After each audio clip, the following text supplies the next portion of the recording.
안녕하십니까. 한 주가 정말 빠르게 지나가네요. 참 하늘도 좋고요. 이제 온갖 그 풀벌레 소리가 우리 마음을 갖다가 정서적으로 물들게 하죠.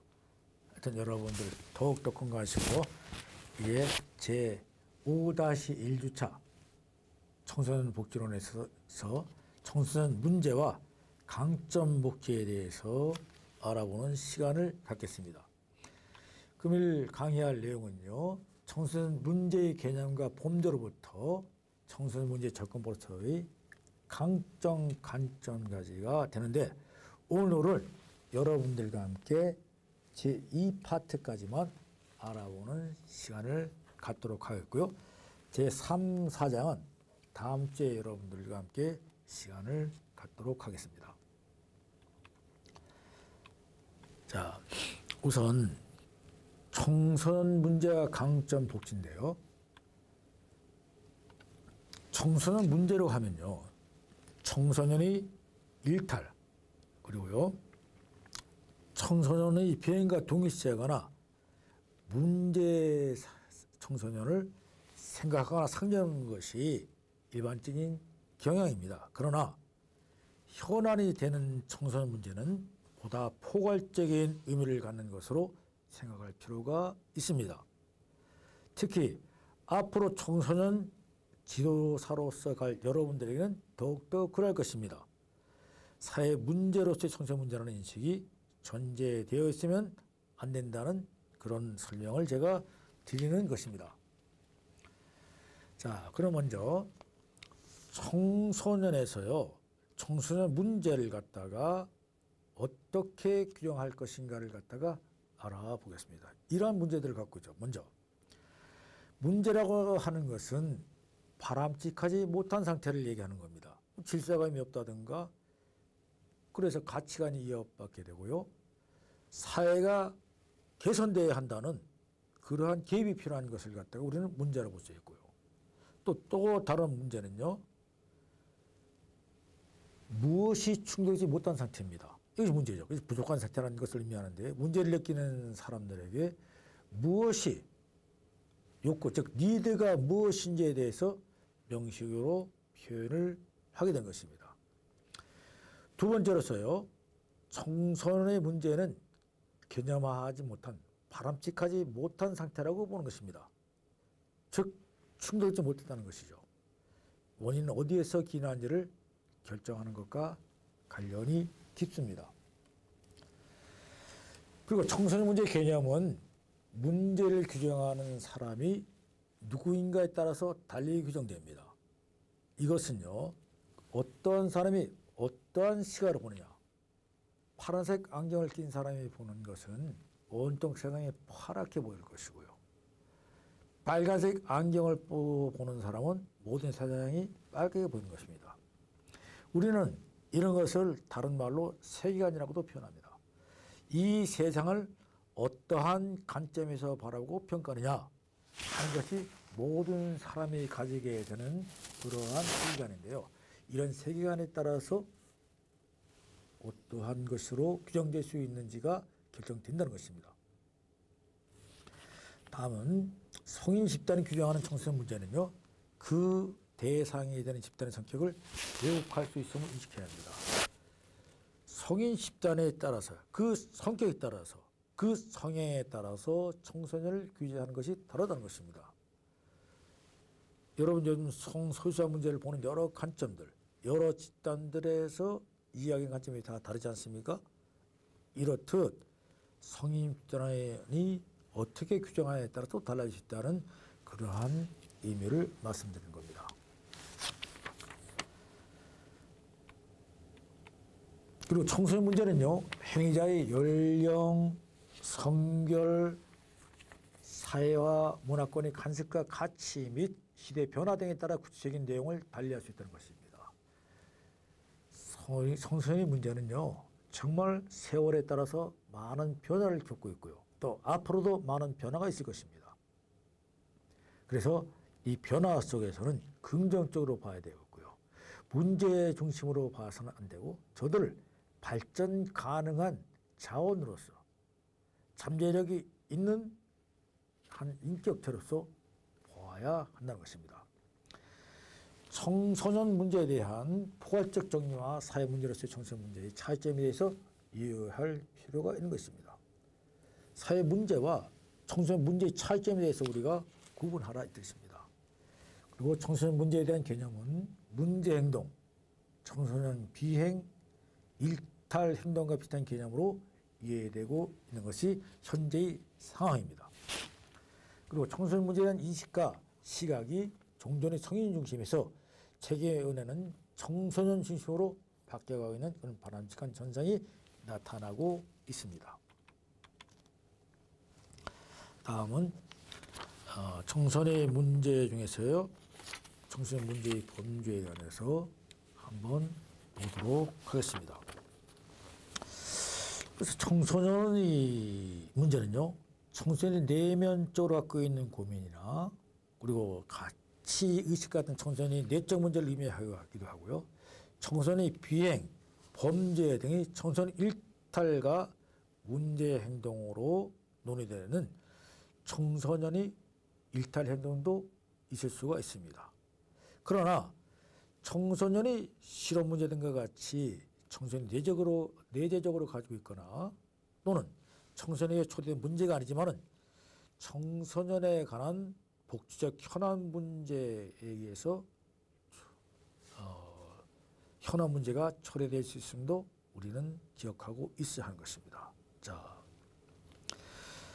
첫째, 우리가 청소년 문제나 청소년 내적 문제를 갖다가 우리가 바라볼 수 있습니다. 청소년 내적 문제는 청소년이 일탈 행동이 본인 외에 다른 사람에게 피해를 준다는 점에서 구분될 수가 있습니다. 청소년이 신체적, 정신적 고민과 우울, 자살, 섭식장애, 정신장애, 무력감, 소외감 등의 문제가 여기에 포함된다는 것입니다. 이런 것들은 범죄, 폭력 같은 반사회적 행동의 문제를 행동하는 점에서 외형적인 것이지만은 정신적 장애와 같은 문제는 내향적인 것으로 간주할 수가 있는 것입니다. 이러한 문제들은요, 청소년기 동안에 증가되는 내재적 반응의 대표적인 예입니다. 약물과 알코올 사용도 행동의 형태의 하나일 수도 있지만요, 이러한 물질은 청소년들이 불쾌한 상황이나 감정으로부터 회피하기 위해서 또는 탈출하기 위해서 사용할 경우에 문제의 내재를 반영할 수 있는 것이기도 하는 것입니다. 청소년이 내적 문제도 관찰되는 측면에 따라서는 행동적 측면과 정신적 측면 그리고 인지적 측면으로 토대로 규정하기도 하고요. 외적 문제와 행동이 밀접히 관련되어 있음도 관찰되기도 합니다. 자, 폭력이나 절도 또는 가출 등 같은 청소년의 외현적인 문제 행동은 그것이 일시적일 수 있고요. 또 어떤 계기에 인하여 제거되거나 사라짐으로써 문제 행동이 이전의 생활로 회복될 수도 있을 것입니다. 그러나 이러한 정신적 장애는 자신의 심리적 고통은 물론 다양한 외적 문제 행동을 강화시키거나 확대시키는 결과를 초래함으로써 그 심각성은 폐해가 매우 클 수 있다는 것에 주목해야 합니다. 또한 청소년기에 내적 문제 행동은 외적 문제 행동과 상호 결합되어 있죠. 따로따로 가는 것이 아닙니다. 양방적 작용에 의해서 문제 행동의 상호간에 강화시키는 작용을 하고 있다는 것을 알아야 합니다. 자, 예를 한번 들어보겠습니다. 심지어 고통과 우울을 탈피하기 위해서요, 가출한 청소년을 우리가 한번 생각해 봅시다. 이 청소년은 가출한 이후에 우울에서 탈피하기보다는 일반적으로 더욱 심각한 우울증을 겪게 되죠. 심각한 우울증은 가출 후 비행 행동이나 자기 문란행위의 계획 가능성을 강화시키고 빈번화시킬 것이고요. 이것은 또 다시 공황이나 극단적인 우울증으로 발전하여 종국에서는 자살과 같은 극단적인 행동을 선택할 수 있다는데 커다란 문제점이 있는 것입니다. 이러한 시나리오는 가상이라기보다는 현실이 매우 높은 것이죠. 또 이것은 많은 연구가들에 의해서 발표되고 있습니다. 우리나라 청소년들이 어떻습니까? OECD 국가에서 가장 우리나라 청소년들의 자살률이 높다는 것은 바로 이러한 청소년 내적 문제의 갈등과 이러한 어려움들이 해소되지 않고 있음을 여실히 보여주고 있는 것이라는 것을 우리는 알고 있어야 합니다. 최근의 동향을 갖다 살펴보면요. 청소년 내적 문제와 관련하여 청소년의 무력감과 우울증, 회의감 등 정적인 문제가요. 청소년들이 음주, 영양, 체격, 체력, 스트레스 같은 건강 문제에 특히 많이 제기되고 있습니다. 특히 청소년 자살 문제는 최근의 경제 상황과 학업 성적, 가정 문제 등과 관련하여 지속적으로 사회 문제화되고 있는 실정입니다. 우울 청소년에게 매우 공통된 현상이며 또 신체상의 왜곡이 심화되는 섭식과 비만 문제는 우울과 동시적으로 발생하는 것이 일반적입니다. 자살은 우울증과 비슷하여 비극적인 상황이기도 한 것입니다. 둘째는 청소년의 일탈 행동에 대한 유형에 대해서 알아보도록 하겠습니다. 청소년에 대한 일탈 행동의 유형이라는 것은요. 일탈은 모든 규칙이나 및 규범 위반 행위를 의미하는 것이죠. 우리가 지금까지 지켜왔던 것에서 벗어나는 것입니다. 형법을 위반한 행위인 범죄 등을 포함한 것도 이해가 될 수 있죠. 일탈 행동도 범죄와도 연관 지어질 수 있기 때문입니다. 이 점에서 일탈 행위는 범죄, 사회적 일탈 및 사회적 다양성이라는 일련의 연속선상에서 순서대로 위치할 수가 있고요. 또는 그 범죄를 가지고 있음을 갖다가 우리는 알 수 있습니다. 그럼 좁은 의미에서 일반 일탈이 범죄 넣을 수 있는 행위는 사회적인 간섭이나 전통, 에티켓 또는 조직의 규율, 학교 학칙 등을 위반하는 것 등이 행위죠. 그리고 범죄 행위만큼 강한 반응이나 제재가 부여되지는 않겠지만은 여전히 부정적인 사회 반응을 이끌어내는 것입니다. 여튼 어떤 경우에는 형사사법기관 이외에 시설에 수행되거나 형사처벌이 아닌 형태의 처벌을 받기도 합니다. 가장 대표적인 예가 지휘병에 속하는 행위들입니다.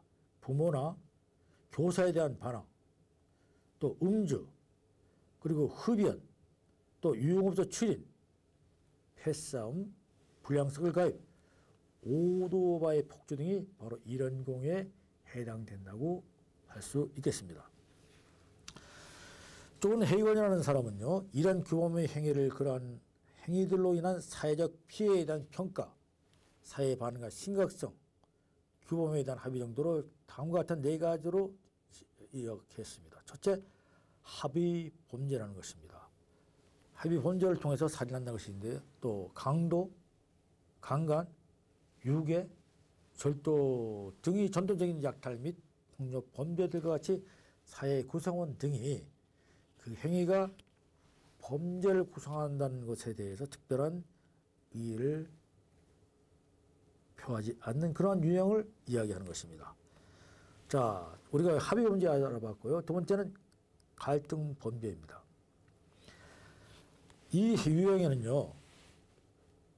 행위도 형법에 의해 범죄로 규정된다는 것인데요. 사회적 피해의 정도는 합의 범죄의 다음으로 크죠. 그리고 사회적 반응도 상당히 부정적이기도 합니다. 그러나 뭐 인공유산이라든가요. 또 안락사 등의 예와 같이 그것이 범죄냐 아니냐에 대해서 논쟁적인 여론이 존재하는 바로 행위 유형에 속하기도 합니다. 자, 셋째는요. 사회적 일탈입니다. 이는 부모나 교사에 대한 반항, 음주, 흡연, 유흥업소 출입, 패싸움, 불량서클 가입, 오토바이 폭주 등과 같이 지휘비행에 속하는 행위들이 대표적인 예입니다. 사회적 간섭이나 전통, 에티켓 또는 조직의 규율, 합격증 위반하는 행위이며 범죄 행위만큼 강한 반응이나 제재가 부여하지만 여전히 부정적인 사회를 일어나고 있는 것이죠. 넷째는요, 사회적 빗나가기를 갖다가 예를 들고 있습니다. 이 범죄 유형은요, 청소년이 깃뚫기 등을 통해 주위 사람들의 관심을 끄는 것 같이 개성을 지나치게 표현하는 행위를 하는 경우를 예를 들 수가 있는데요. 일반적인 평범한 행동 속에서 좀 더 벗어나는 사회적 논란이 되기도 하지만요. 그 때문에 사회적 처벌을 받지는 않습니다. 일탈하는 여러 유형에는 청소년 문제의 개념이 범죄를 정하는데 일탈 행동의 유형이 무엇에 포함될 수 있는가에 대해서 시사점을 주고 있다고 하겠습니다. 자, 이에서 아까 해이건 일탈 행동의 네 가지 유형을 말씀드렸는데요. 이것은 순서대로 일어나는 것은 아니죠. 이치가 지을 수 있고 범죄가 있음을 말해준 것입니다. 일탈 개념의 한 극단에는 범죄 행위로 구성된 행위들이 있고 또 다른 극단에는 사회적 개인적인 별로 피해가 없는 행위가 있는데 그 중간의 행위에 대한 평가가 다양하게 나타날 수가 있습니다. 자, 셋째로는요. 청소년 문제라고 하는 경우에는 청소년 내적 문제도 아니고요. 그 다음에 청소년 일탈 문제에도 해당되는 것이 아닌 사안이 있죠. 즉 청소년에 의한 복지적 문제가 것입니다. 청소년에 의한 복지적 문제가 되는 것인데요. 청소년 실업같이 사회 구조적으로 청소년이 피해자가 되는 경우 아동학대, 결식에서 보는 것 같이 청소년 인권 침해 사례, 청소년의 피해자가 되어서 화재 사건 등에서 보는 바와 같이 청소년에 대한 사회적, 정체적 관심을 크게 제기한 청소년 문제가 아닌 현안 문제들이 이렇게 발생하고 있는 것입니다. 특히 우리나라의 경우 보면요. 청소년 관련 화재 사건은 국가적 청소년 정책 발전 주요한 계기가 되고 있죠. 그러나 이것은 사실입니다. 대표적인 예의 하나로 1984년 4월 18일에 있었던 대구 디스콜 화재 사건과 1984년에 있었던 석관동 맥주홀 화재 사건은 청소년 문제에 대한 국제 여론과 언론에 크게 반향을 일으킨 그러한 문제였던 것입니다. 자, 이렇게 우리가 청소년 문제의 범죄에 관해서 알아봤고요. 이제 다음은 청소년 문제의 대두 현황에 관해서 설명드리도록 하겠습니다. 청소년 예적 문제는요. 관련해서 청소년 물감과 우울증, 호해감 등이 있는데요.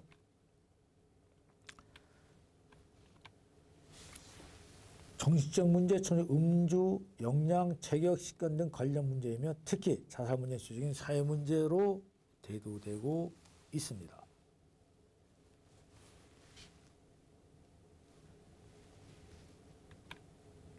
청소년 범죄는 사회적 일탈행위, 컴퓨터용 일탈 행위가 있다고 보고 있으며, 자, 청소년에 대한 일탈 행동에 대해서 보도록 하겠습니다.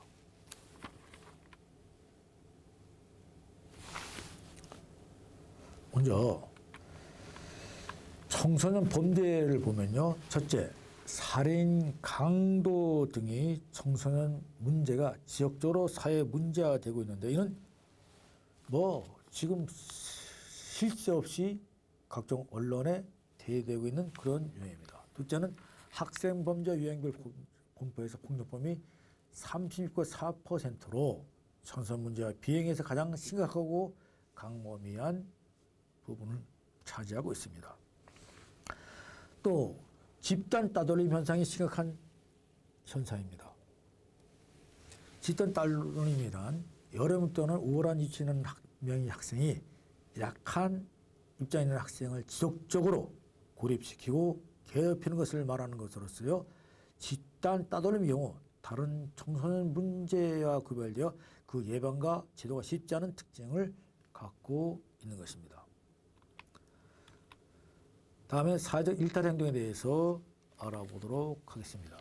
사회적 일탈 행동은 첫째, 청소년이 가출이 공식적인 지표보다 많으며 재가출 비율이 약 30%에 달해 상습적으로 가출이 이어지고 있고요. 이는 학교 중도 탈락과 또 퇴학으로 이어진다는 문제점이 있습니다.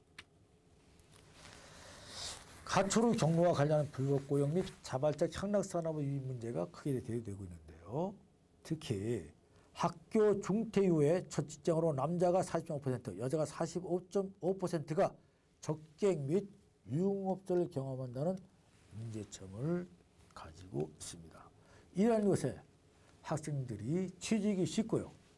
또 이들이 어느 정도 생활을 갖다 하는데 맡기기 좋은 것이기 때문에 그런데 이런 것들은 우리가 여러 가지 방면에서 고민해보고 또 이를 방지할 대책을 마련해야 될 것입니다.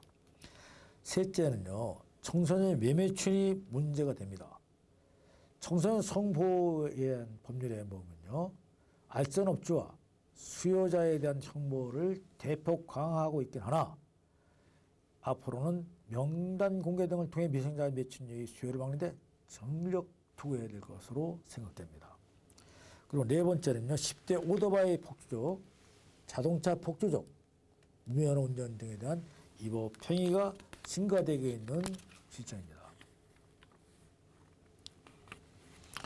다음은 청소년 컴퓨터 활용과 사이버 일탈에 관해서 알아보도록 하겠습니다. 최근에 청소년에 의한 컴퓨터 게임 몰두 현상, 그리고 음란물 접촉, 또 해킹과 바이러스 유포 등 청소년에 의한 컴퓨터 관련 현안이 일탈 행동과 범죄로 번진다고 보고되고 있습니다. 사이버 일탈은요, 해킹이나 바이러스 유포 등이 범죄 행위에서 음란 유포물 유포, 인신공격 등이 증가 수준의 일탈 행위 및 컴퓨터 중독을 유발할 수 있는 인터넷물과 등과 같이 일탈 현상까지 강범위한 범주로 나타나고 있는 시점입니다. 셋째로는요, 청소년 컴퓨터 활용과 관련한 문제 중에서 특히 사이버 일탈과 관련하여 청소년 사이버 범죄의 가담자이면서 피해자가 되는 사례가 빈번하고 있습니다. 예를 든다면 사이버 성폭력, 사이버 스토킹, 인터넷 매매춘, 인터넷 도박 등이 그 예가 된다고 하겠습니다. 다음에 청소년에 관한 복지적인 문제에 관해서 알아보도록 하겠습니다. 자, 우선 청소년의 문제는요, 그 피해자나 사회 구조적인 희생자로 되는 유형입니다. 그래서 이를 경우에는 가정 파괴 현상과 관련한 청소년 문제가 일어나게 되었고요. 결식 문제도 큰 문제점으로 대두되게 될 것입니다. 두 번째는요, 우리나라에는 IMF 이후에 우리 사회에 학대받는 어린이가 많이 증가됐습니다. 이가 급증되고 있어서요, 우리가 이런 것에 대한 대책이 마련이 시급하다고 보겠으며, 그다음 세 번째는요, 청소년 실업과 그에 따른 불안한 고용 및 인권 침해 사례가 증가되고 있습니다. 청소년 실업이 급증되고 있는 현 시점을 지적함과 동시에 그에 따른 취업과 고용에서 불이익을 감수하거나 착취받는 청소년들이 실상에 많이 지적되고 있는 실정입니다. 대체로는요, 청소년들이 휴대전화 등 정보기기 사용 행태인데요. 특히 이런 경우에 요금 체납 문제가 발생되고 10대 중심이 상업문화와 광고를 통해서 어른들이 각관 사업지 인축의 대상으로 착취당한다는 것이 문제가 되겠습니다. 자, 지금까지 이제 청소년에 관한 복지 문제를 갖다가 우리가 알아보았습니다. 청소년의 복지 문제는요, 여러 가지 많은 경제적인 여유 때문에 일어나는데 특히 우리나라는 1978년 IMF 체제의 여파로 해서 가정 울타리가 무너졌죠. 그리고 요즘 세대는 피해자는 부모로부터 버려지는 청소년이 많았다는 것입니다. 또 부모가 남긴 경제의 고통과 정서적인 유대 단절이 고스란히 누구한테 남습니까? 바로 자녀들에게 남는 것입니다. 이 때문에 결식 아동이 문제가 점차 증가되고 있고요.